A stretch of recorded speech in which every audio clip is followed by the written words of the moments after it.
Hello, alors je suis en gare de Bordeaux où je me prépare à aller voir Nicolas Penn pour préparer le lancement de la formation Business Fun. Je vais tourner 2 jours à Toulouse et donc je vous reprends, déjà il va à Toulouse. Ciao.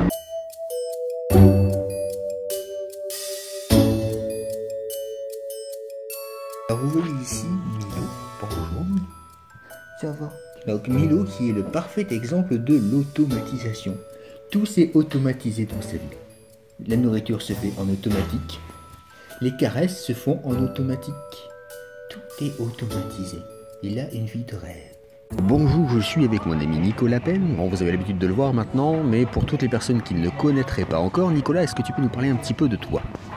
Oui, bien sûr, je m'appelle Nicolas, donc mes spécialités c'est la PNL et l'hypnose dans le domaine du business, du marketing et même de façon plus générale dans le domaine de la performance humaine. Donc, voilà. Oui, les performances humaines, j'en connais un rayon d'ailleurs là-dessus. Donc aujourd'hui on va parler de la PNL et donc principalement de l'intérêt et de l'utilité de la PNL pour la transmission de savoir. Alors est-ce que tu peux nous en parler un petit peu ? Ouais, je peux. Mais bon, d'accord. Alors en fait, je vais aller peut-être parler. Jean-Claude Van Damme, ça peut être bien, Jean-Claude Van Damme. Ouais. Non. Non. Non. Bon. On est chez Quick, on est entouré de gens qui nous regardent très bizarrement. Je me sens seul. Nicolas. La PNL, au niveau de la créativité, enfin au niveau des fondamentaux de la PNL, à la base on s'est intéressé, les personnes qui ont créé la PNL, c'était justement dans un but donc de transmission de savoir, de modélisation de l'excellence humaine, de modélisation comment on peut enseigner, comment on peut arriver à mieux reformuler, à mieux acquérir un savoir et à mieux le retransmettre.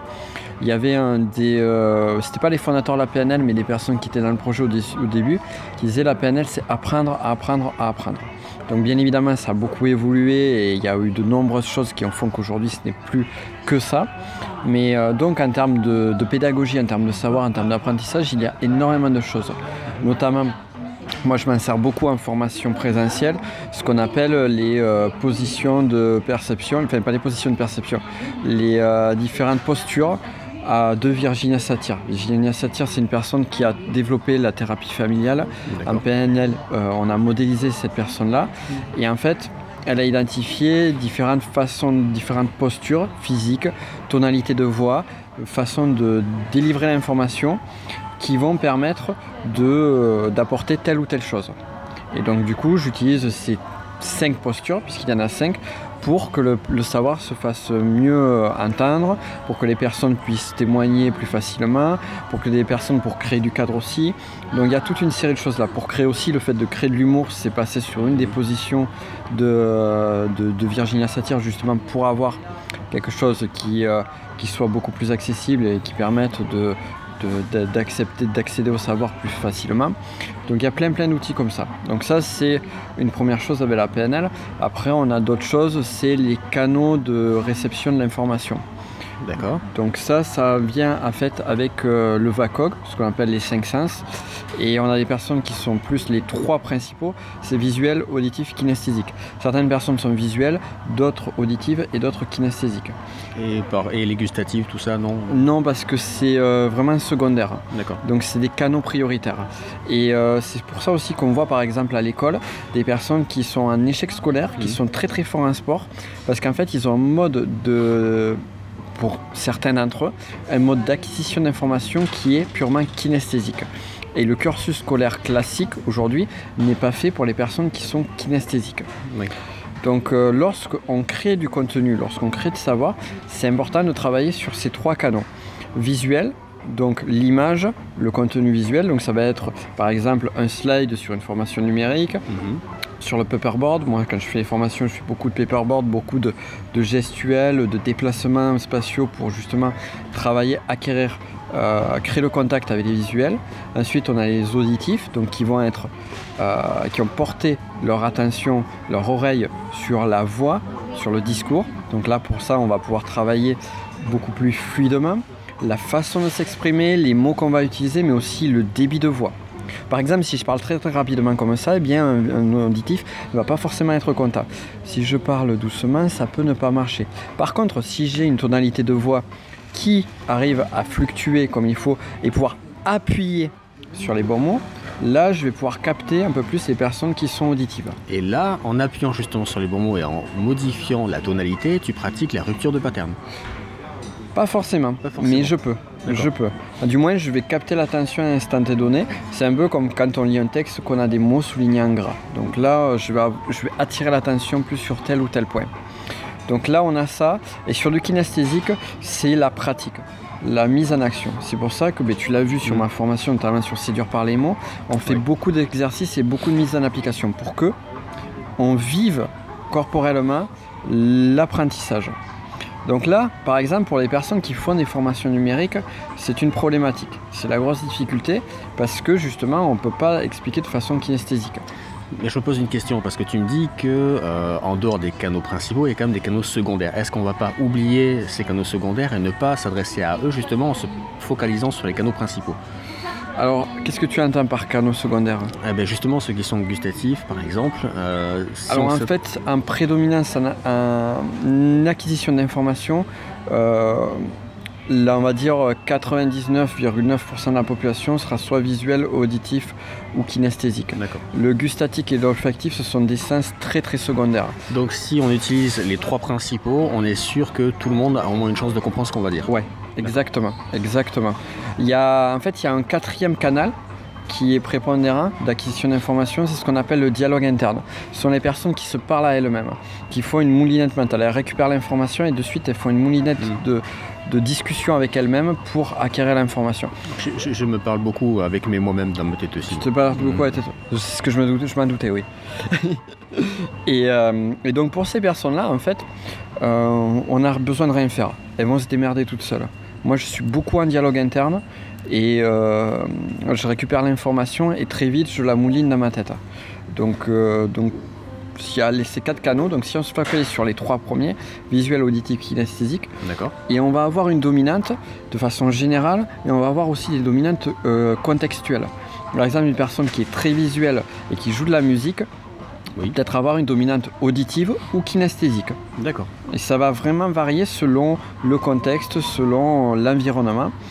Donc on peut travailler sa dominante pour réussir à acquérir des informations d'une autre manière. Voilà. L'idée en fait, c'est quand on est en période d'apprentissage, pouvoir utiliser, connaître sa dominante et privilégier, faire attention à avoir le maximum d'informations sur cette dominante-là, enrichir avec les autres modes d'acquisition d'informations, parce que ça sera toujours un plus.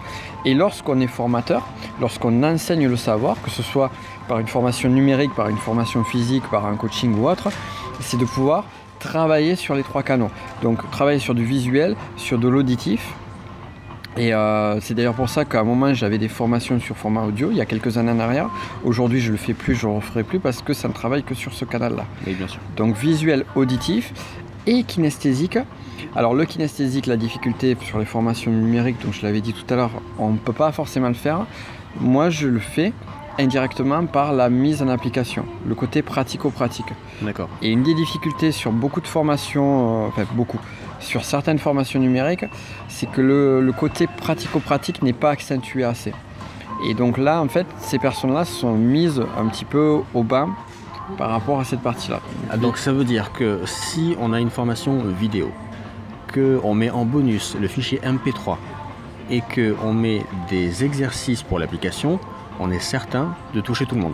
Voilà, exactement. Tu n'as même pas forcément besoin de mettre le bonus en MP3, puisque dans la vidéo, tu vas avoir l'audio et la vidéo. Oui. Donc c'est ça à faire.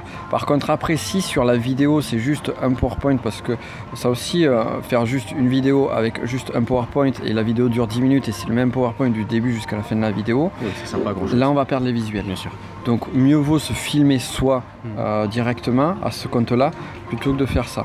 Après, on peut utiliser, il y a plein d'outils. Moi, je me rappelle, en coaching, j'avais une question là-dessus d'un de mes clients qui me demandait quelle est la meilleure façon de créer sa formation numérique. Est-ce que c'est se filmer? Est-ce que c'est du PowerPoint? Ou est-ce que c'est du mind map? Alors moi, je lui ai dit, en fait, il n'y en a pas. On peut très bien se filmer. Moi, j'ai fait les 3. Et sur mes formations, je vends les 3. Il y a certaines où c'est que du mind map, d'autres où c'est du PowerPoint, et d'autres encore où c'est moi avec un paperboard derrière. D'accord. Donc tout marche. C'est juste là où vous êtes le plus à l'aise. Le principal, c'est de savoir qu'on ne fonctionne pas tous de la même manière. Exactement. Et que si on veut vraiment transmettre l'information, il faut diversifier les sources de diffusion. Complètement. Super.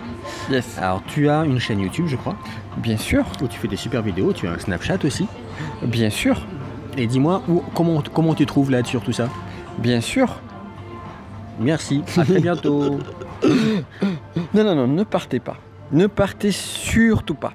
Je souligne le mot. Ma chaîne YouTube, donc c'est Nicolas Penn. Vous la retrouverez quelque part dans la vidéo. Tout peut-être. attaché, il n'y a pas de point. Nicolas espace Penn. D'accord, ça c'est pas la peine. Nicolas espace Penn. Et on mettra le lien en dessous de la vidéo. Et ouais, vous pouvez me retrouver sur Snapchat aussi, qu'on rigole ensemble.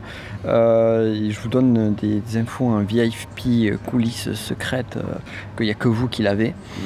C'est nico.pen. D'accord, super. Pen, P-E-N-E. Très bien, ben, je te remercie. C'est moi qui te remercie. Et puis, on va se retrouver encore dans plein de vidéos. Regardez-le bien parce que vous allez le voir de plus en plus. Au revoir.